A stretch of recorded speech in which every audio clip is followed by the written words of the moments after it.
네, 여의도 1번지에서는 오늘의 정치권 이슈를 권혁기 전 청와대 춘추관장, 이상일 전 새누리당 의원을 모시고 짚어보겠습니다. 안녕하십니까? 네. 네, 본격적인 대담에 앞서서 오늘의 주제 숫자를 숫자로 읽는 1번지를 통해 박가영 앵커가 전해드립니다. 네, 숫자로 읽는 1번지입니다. 오늘의 숫자는 8입니다. 조국 법무부 장관의 부인 정경심 교수가 어제 오전 비공개로 검찰에 소환돼 8시간 정도 조사를 받고 오후 5시쯤 귀가했습니다. 현안이 많았던 만큼 당초 밤늦은 조사가 예상됐지만 정 교수 측이 건강상의 문제로 수사 중단을 요청하며 첫 조사는 예상보다 빨리 마무리됐습니다. 이런 가운데 검찰이 정 교수의 소환과 귀가 모두 비공개로 진행해서 평가가 엇갈렸습니다.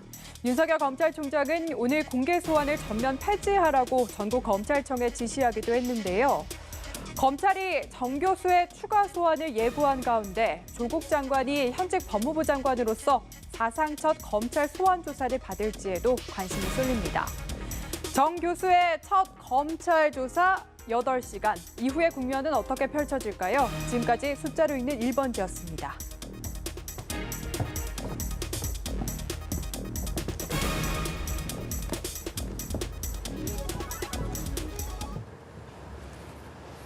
네, 화성 연쇄살인 사건의 용의자 이춘재가 그동안 모방범죄로 알려졌던 8차 사건에 대해서 본인이 했다라고 털어놨다라는 속보가 들어왔는데요. 이 소식 좀 더 자세하게 잠시 후에 전해드리도록 하겠습니다. 그럼 본격적인 대담을 시작하겠습니다. 검찰이 어제 정경심 동양대 교수, 조국 법무부 장관의 부인인 정경심 교수를 비공개로 소환 조사했습니다. 조사가 검찰의 생각대로 이루어지지는 않은 것 같습니다. 8시간 조사 이후에 서명 날인도 안 한 상태고 그래서 추가 조사, 2차 조사를 예고한 상황인데요. 일련의 그 정 교수에 대한 검찰의 소환 조사 과정을 권 전 원장께서 어떻게 보셨는지 의견을 여쭙겠습니다. 일단 공개냐 이제 비공개냐는 사실 검찰이 이제 사전에는 이제 공개 소환 방침을 이제 유지하는 모양새였는데 이제 비공개로 소환이 됐습니다. 조 장관의 딸이 오늘 모 방송사에 나와서 이제 엄마가 이제 과거에 큰 사고를 겪어서 이제 건강상의 후유증이 있다. 이런 증언을 했는데 사실 그러니까 검사와 수사관들이 정경심 교수 자택을 압수수색하면서 이제 정 교수의 그 건강 상태를 유심히 지켜볼 수 있는 계기가 있었죠. 그때 실제로 건강상에 문제가 있다는 걸 인지하고 그 부분에 대한 이유로 이제 비공개로 전환했을 가능성도 저는 일단 높다고 봅니다. 이미 온 가족이 초고강도 수사를 다 받은 상황이기 때문에 조 장관이 밝힌 것처럼 조 장관 측에서 비공개를 요청해서 검찰이 받아들인 모양새는 일단 아닌 것으로 보이고요. 근데 검찰의 독단적인 일단 판단인 것 같습니다.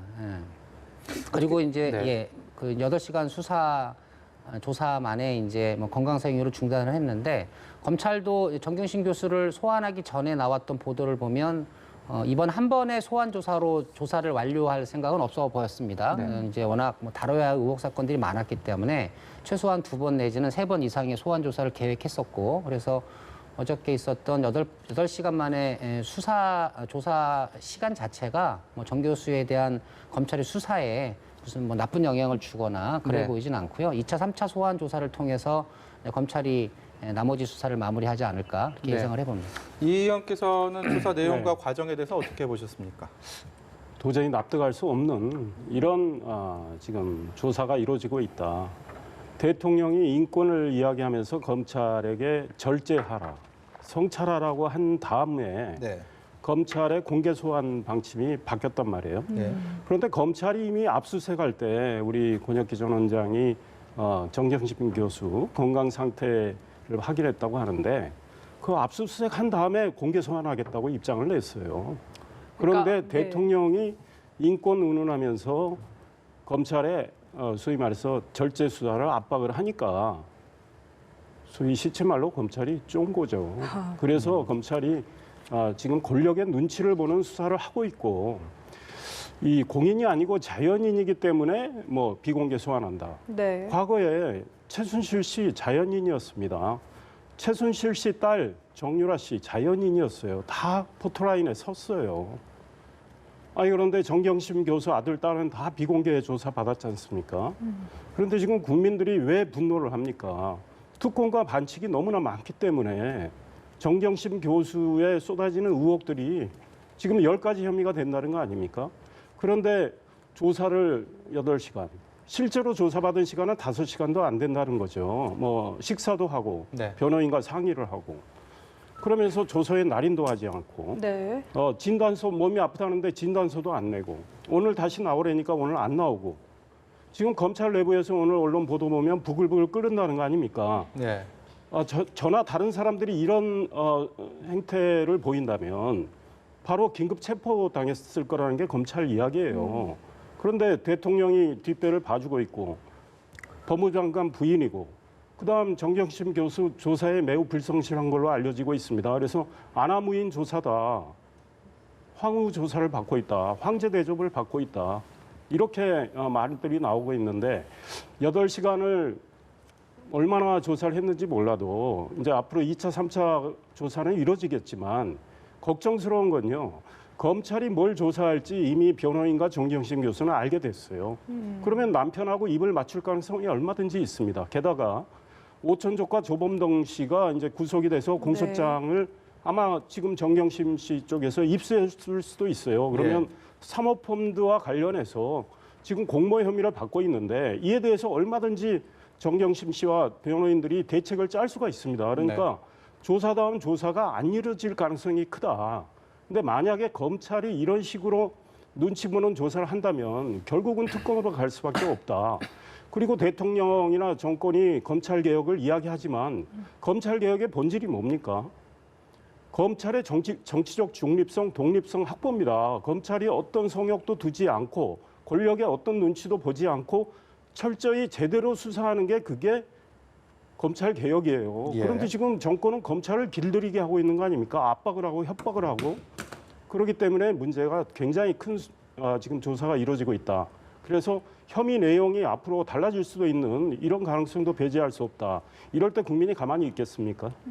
네, 정경심 교수의 첫 소환 조사를 놓고 두 분 의견이 갈렸는데 이런 와중에 검찰총장이 두 번째 개혁안을 내놨습니다. 피의자 공개 소환을 전면 폐지하겠다. 이렇게 논란이 되고 있는 시점이다 보니까 여러 가지 해석이 좀 가능할 것 같거든요. 어떤 해석하고 계십니까? 그래서 일단 원래 공보준칙 개정은 이제 법무부 소관 업무입니다. 소관 권한이죠. 근데 검찰이 선제적으로 폐지하겠다고 검찰 개혁에 이제 적극성을 좀 보여주는 메시지인 것 같습니다. 네. 오늘 이제 윤석열 총장의 메시지를 보면 이제 검찰 스스로도 어떤 그 수사 공보 업무 그리고 이제 검찰 피의자에 대한 언론 취재에 대한 실태 방식 이런 것을 이제 개선 방안을 마련 중에 있었다라고 일단은 입장을 밝혔고요. 이제 법무부에서 확정하기 이전에 검찰총장의 지시로 향후에는 비공개 소환을 원칙으로 한다 이렇게 입장을 냈습니다. 사실 지금 검찰의 공보 규칙상으로도 고위 공직자들만 공개 소환하게 돼 있습니다. 고위 공직자의 부인이거나 또는 뭐 공개 소환을 많이 당했던 뭐 대기업 총수들 이런 분들은 사실 지금 공보준칙상으로도 공개 소환 대상자는 아니었는데 관행상 이제 검찰에 출두할 때 검찰이 공개 소환을 원칙으로 했을 경우 대체로 검찰의 뜻에 따라서 공개 소환을 수용하는 그런 모양새였는데 이게 이제 공개 소환이냐 비공개 소환이냐는 사실 검찰 수사에 큰 영향을 주지는 않는다고 생각을 합니다. 검찰 수사 입장에서 보면 포토라인에 섰다가 들어오는 것이 무슨 수사에 큰 또 장점이 되고 또는 뭐 포토라인에 안 섰다고 단점이 되겠습니까? 다만 피의자 입장에서 보면 한국 사회가 그 중앙지검 포토라인이 갖고 있는 상징성이 사실은 무시무시합니다. 포토라인 쓰는 순간에 이미 범법자로 사회적으로 낙인이 찍히는 효과가 사실 강했고요. 비록 유죄로 기소를 당했으나 대법원에서 최종적으로 무죄 판결이 난 그런 사건에 비추어 보면 대법원에서 무죄 판결이 난 보도는 양이 적게 나가고 포토라인에 섰을 때의 기사만 사실 각종 포털이나 기록으로 남습니다. 그래서 본인이 무죄를 받았다는 걸 주변인조차도 잘 모른다는 그런 하소연할 때가 많다고 보면 이번에 검찰이 선제적으로 공개 소환을 없애고 비공개 소환으로 전환하는 것은 법무개혁의 일환인 어떤 피의자의 방어권, 인권 수사 차원에서는 의미 있는 조치라고 생각을 합니다. 그렇다면 그 대통령께서 지난번에 그 검찰개혁안을 마련하라라고 이제 윤석열 검찰총장에게 지시를 했지 않습니까? 거기에 대한 답변을 첫 번째 특수부 축소를 비롯한 답안을 윤석열 총장이 내놨고 네. 거기에 이어서 공개소환 폐지를 내놨단 말이죠. 네. 일련의 이 과정들이 검찰개혁에 대한 대통령의 요구, 여기에 대한 답변으로서 충분하다 보십니까? 그래서 일단은 지금 뭐 사회적으로 조금 이슈가 됐던 부분들에 대해서는 윤석열 총장이 좀 선제적으로 검찰개혁을 윤석열 검찰호가 반대하지 않는다. 이런 의미에서 하나 둘씩 이제 내고 있는 것 같고요. 일단은 유의미한 행보로 일단 저는 평가는 합니다. 근데 이제 가장 강하게 남아있는 요소는 이제 피의사실 공표에 대한 향후 검찰 수사 관행에 대한 개혁의 부분. 네. 그리고 세 곳만 남겨두고 전국에 있는 특수부를 이제 축소 또는 폐지한다고 했는데 사실상 논란이 됐던 수사는 뭐 지방에 있는 특수부보다는 이제 중앙지검 특수부가 과거 폐지됐던 대검 중수부의 역할을 그대로 수행하면서 생긴 논란이었거든요. 이 부분에 대한 검찰의 이제 자발적인 개혁 방안이 어떻게 나올 것이냐, 또 법무부하고 이 부분을 협의를 통해서 제도화 시켜내는 과정에서 검찰의 입장이 과연 지금과 같은 스탠스를 유지할 거냐, 이게 이제 관건으로 남을 것 같습니다. 어떻습니까? 이 의원 시각으로 보시면 좀 다를 것 같기도 한데. 그렇습니다. 그러니까 정경심 교수를 소위 특혜 소환한 거란 말이에요. 그러다 보니까 앞으로 검찰이 다른 사람들 공개 소환할 수 있겠습니까? 형평성 문제 바로 제기되죠. 그러니 이제는 앞으로 비공개 소환을 원칙으로 한다 발표할 수밖에 없었죠. 그런데 문재인 대통령 지금 집권 얼마입니까? 2년 6개월 됐죠. 과거 정권에 대한 수사를 할 때 지금 우리 다 봤습니다. 박근혜 전 대통령, 이명박 전 대통령 다 포토라인 섰어요. 대법원장도 포토라인을 지나쳐서 갔단 말이죠. 그러면 그때 대통령께서 인권 이야기 했습니까? 검찰 관행 잘못됐다고 해서 개선하라고 이야기하셨어요. 근데 하필이면 조국 장관 지금 가족, 특히 부인 소환을 앞두고 그 이야기를 하신 거예요. 그러니까 소위 검찰 개혁으로 포장된 이 관행 개선, 이게 이 특혜를 입은 분이 그 1호가 정경심 교수죠. 이건 국민이 분명히 알 수 있죠. 그렇다면 정경심 교수의 경우 딸은 논문 특혜, 장학금 특혜, 인턴 특혜, 대학원 입학 특혜 다 받았어요. 비공개 수사 그리고 조사 특혜까지 받았습니다. 아들도 인턴 특혜 받았습니다. 입학 특혜 그건 따져봐야 되겠죠. 그다음 역시 비공개 조사 특혜 받았어요. 왜 조국 가족은 이렇게 계속 특혜만 받는 겁니까? 심지어 검찰 수사 받는 것도 특혜를 받고 있는 겁니다. 그러면 국민들이 이거 형평성에 맞는 거냐고 생각할 수 이거 형평성에 맞냐고 문제 제기할 수 있는 거 아니겠습니까? 검찰이 마지못해서 이제 비공개 소환을 원칙으로 한다. 앞으로는 이렇게 한다. 이건 관행은 개선될 필요는 있어요. 그러나 과거에 한 거에 대한 전혀 반성이 없었고 대통령도 과거 이야기를 하지 않고 과거 정권 할 때는 지나치리만큼 망신주기를 해놓고 그로 인해서 그래서 네 분이 목숨을 스스로 끊었단 말이죠. 그에 대해서도 대통령 인권 이야기하지 않았습니다.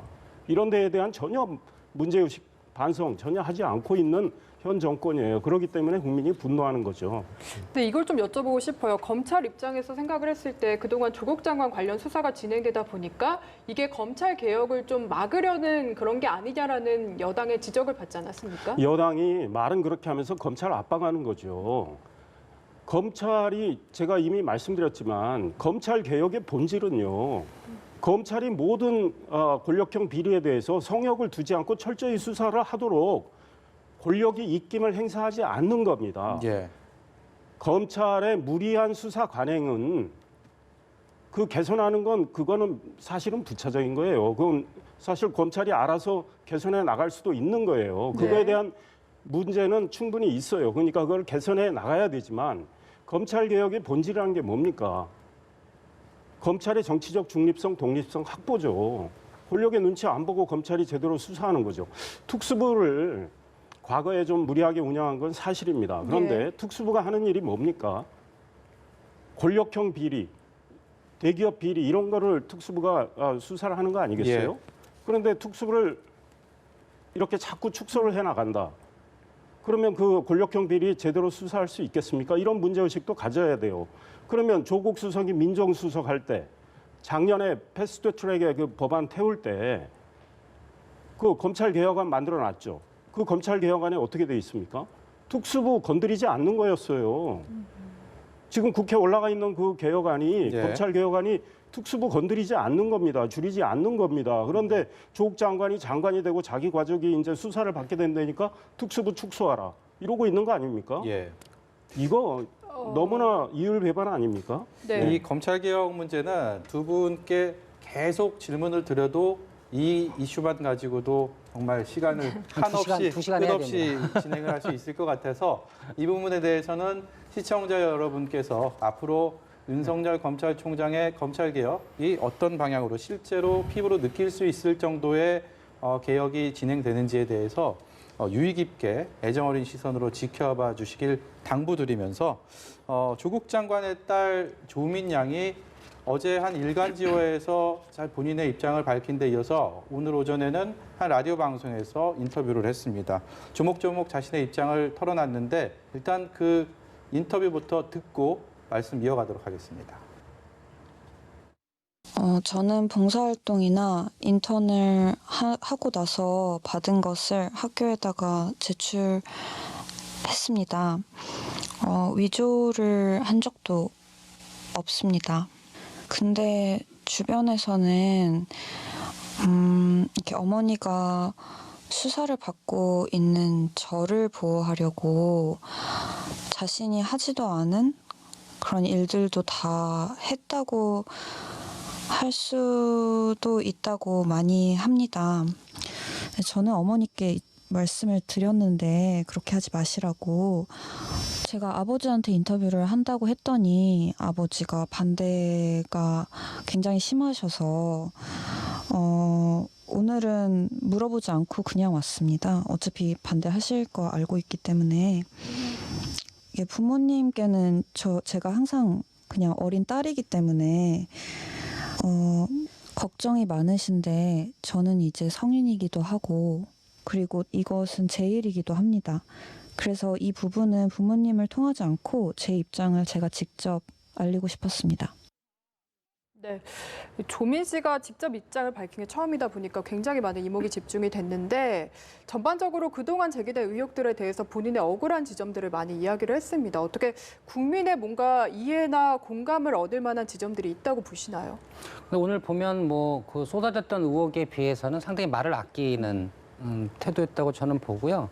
뭐 조민 씨가 직접 육성으로 얘기했습니다만 인터뷰를 하게 된 이제 본인의 목적은 일단 딸의 어떤 입학 취소 이런 것이 검찰의 기소로 이루어질 것을 우려한 어머니가 일단 딸을 보호하는 차원에서의 어떤 본인의 진술, 예컨대 뭐 논문 위조라든가 표창장 위조 의혹과 관련하여 딸은 무관하고 내가 했다 이렇게 이제 네. 인정할 가능성이 있다라는 우려로 일단 공개적으로 뭐 본인이 설령 검찰의 기소로 입학이 취소되더라도 법정에서 진실을 밝힐 테니 엄마에게 공개적으로 당부하는 모양새를 일단 갖춘 것 같아요. 네. 그리고 이제 사회자가 여러 가지 그 세간에서 궁금해하는 것들에 대한 이제 질문들을 했었는데 특히 이제 표창장 그 위조 사건과 관련돼서 이제 좀 질문이 있었는데 뭐 당신의 생각은 있지만 뭐 말은 하지 않겠다라고 하면서 이제 몇 가지 팩트만 좀 언급을 했죠. 네. 대표적인 게 이제 그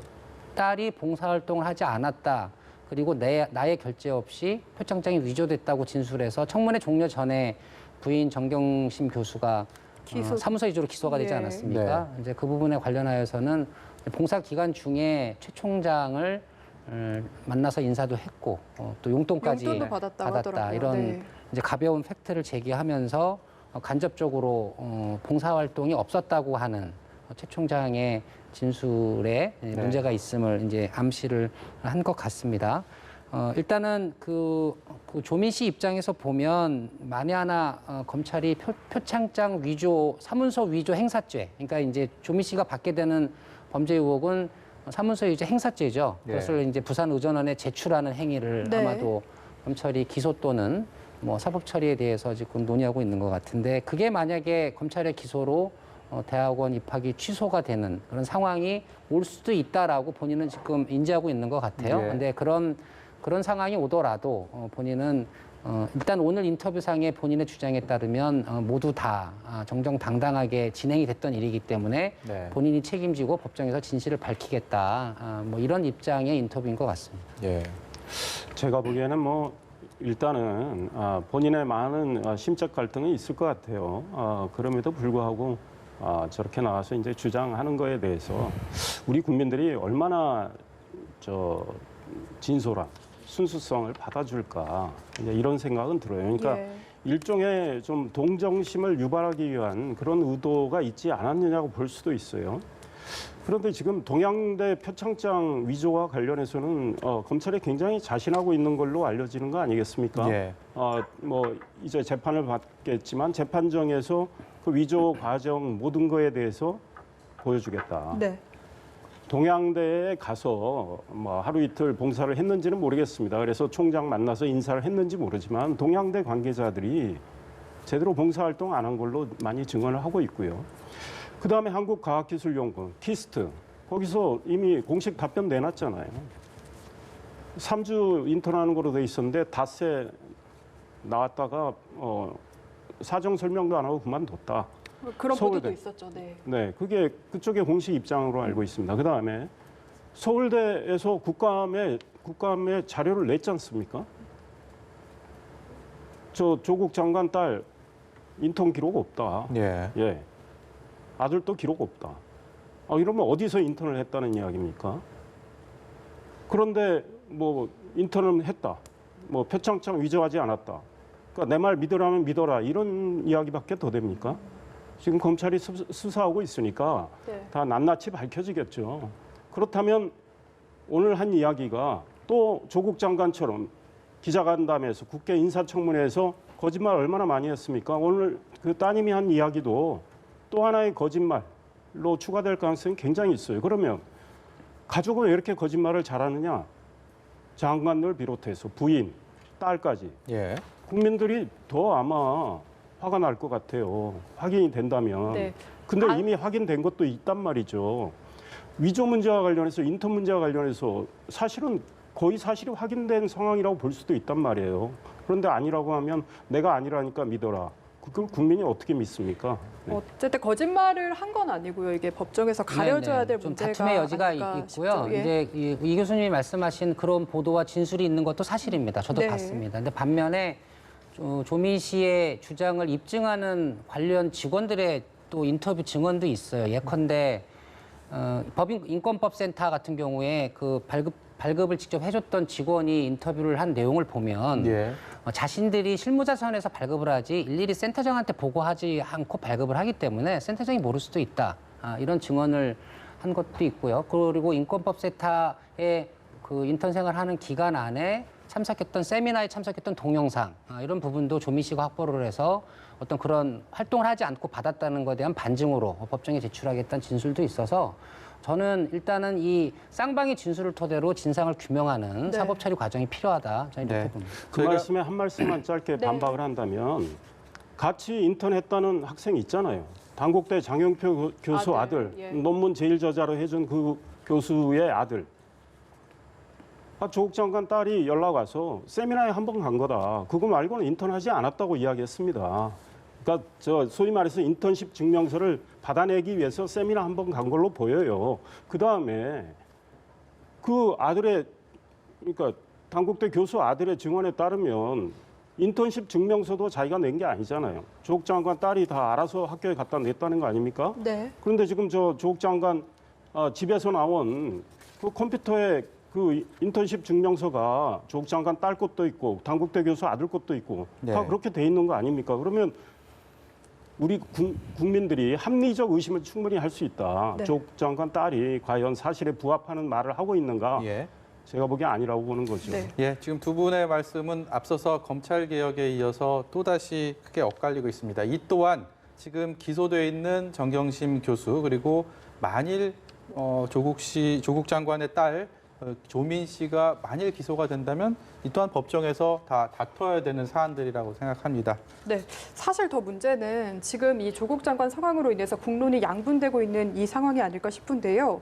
어제 광화문에서 조국 장관 사퇴를 촉구하는 집회가 열렸습니다. 이에 대한 여야의 반응이 좀 엇갈려서요. 먼저 듣고 이야기 나눠보겠습니다.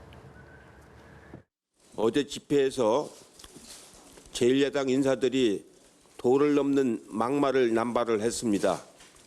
국가 원수에게 제정신 운운하는 것은 아무리 정정의 눈이 어두워도 정신 나간 사람이라고 아니할 수 없습니다. 더구나 각 지역위원회별로 300명, 400명씩 버스로 사람을 동원하고 공당이 이런 일이나 해서야 되겠습니까? 서초동 200만 선동을 판판 있게 부수고 한 줌도 안 되는 조국 비호 세력의 길을 눌렀습니다. 서초동 범법자 비호 집회 이후에 여당이 뭐라고 이야기했습니까? 가당치도 않은 200만 운운하며 민심을 왜곡했습니다. 그런데 이제 와서 적고 많음은 본질이 아니라고 하고 있습니다. 네, 사실 주말 서초동 집회도 제가 인원에 깜짝 놀랐는데 어제도 놀랐습니다. 네. 좀 어떻게 느끼셨나요? 뭐 서초동 집회도 이제 많은 국민들이 참여하신 거고요. 어제 이제 광화문 집회도 저도 이제 광화문에 방송이 있어서 직접 현장에 계셨군요. 지나가면서 한 명 보탬꼴이 됐는데 예. 굉장히 많이 모이셨더라고요. 저는 보수든 진보든 그러니까 조 장관 사퇴 촉구 집회든 검찰개혁 촉구 집회든 모두 다 국민의 목소리라고 생각을 합니다. 예.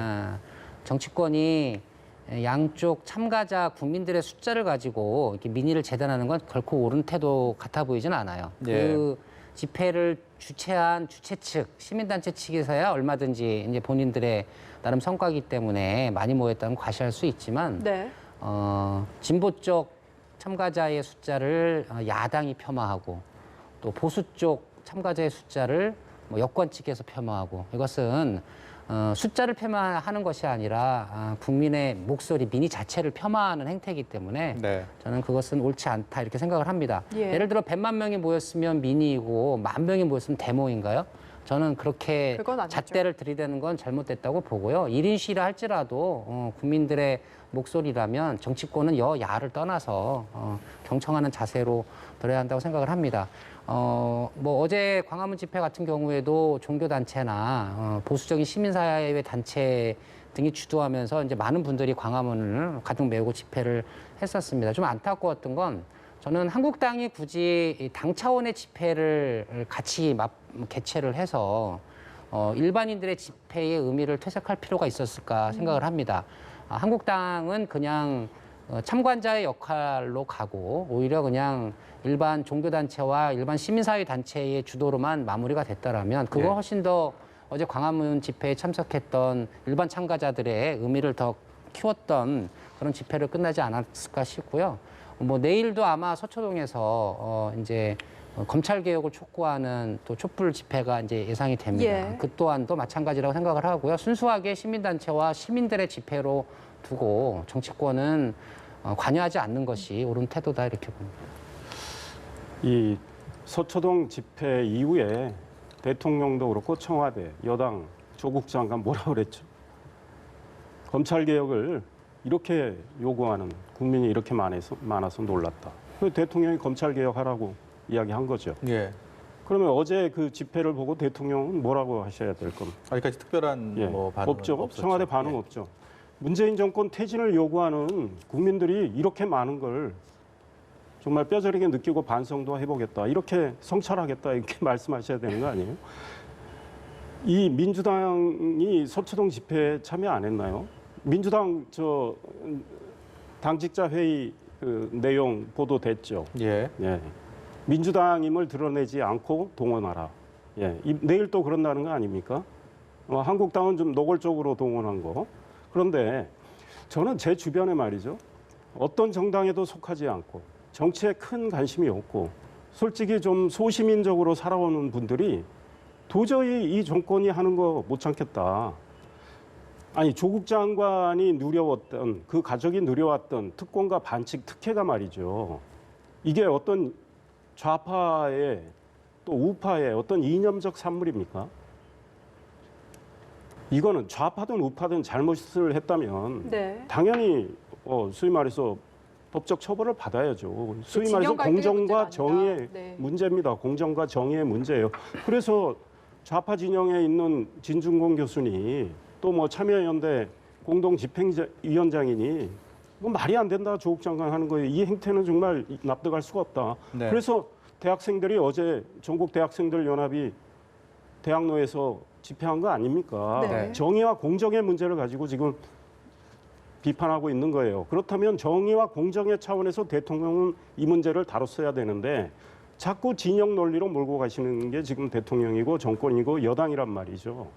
그러니 국민들이 화가 나는 겁니다. 아, 이거 도저히 참을 수가 없다. 그래서 나는 한국당 소속도 아니고 우리 공화당 소속도 아닌데 나 그냥 평범한 회사원인데 예.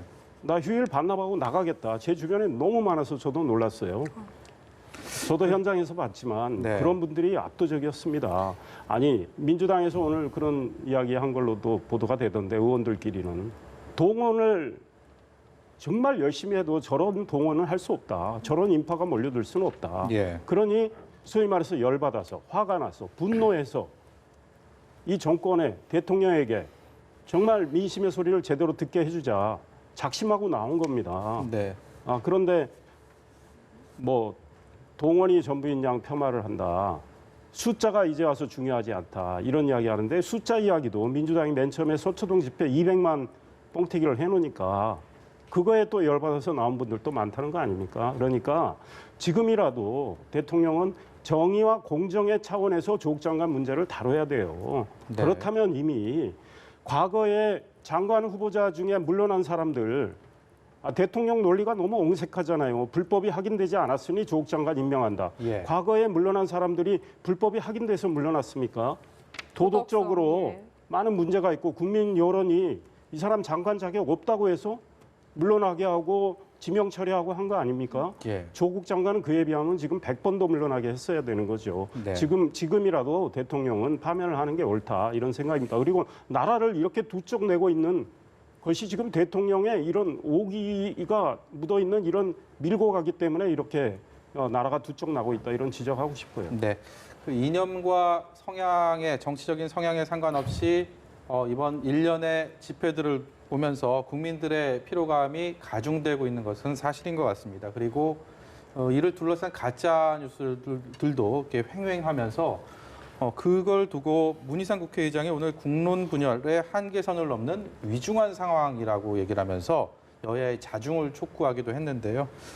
이 대목에서 제가 마지막으로 두 분께 사전에 예고하지 않았던 질문을 하나씩 드리려고 합니다. 그 서초동 집회 이른바 그리고 광화문 집회에 대해서 이 국민들의 느끼는 피로감 앞으로의 이런 것들을 뒤로 하고 뭐 이 집회들이 건전하게 건강하게 지향점을 찾을 수 있도록 한 말씀만 해주신다면 두 분께 동시에 여쭤보겠습니다. 먼저 권 원장께서 말씀해 주시죠. 저는 뭐 어제 그 광화문 보수 집회에 참가했던 다수의 국민들이 뭐 검찰 개혁을 반대하는 것이라고 생각하지 않습니다. 예. 조 장관의 사퇴를 주장하셨죠.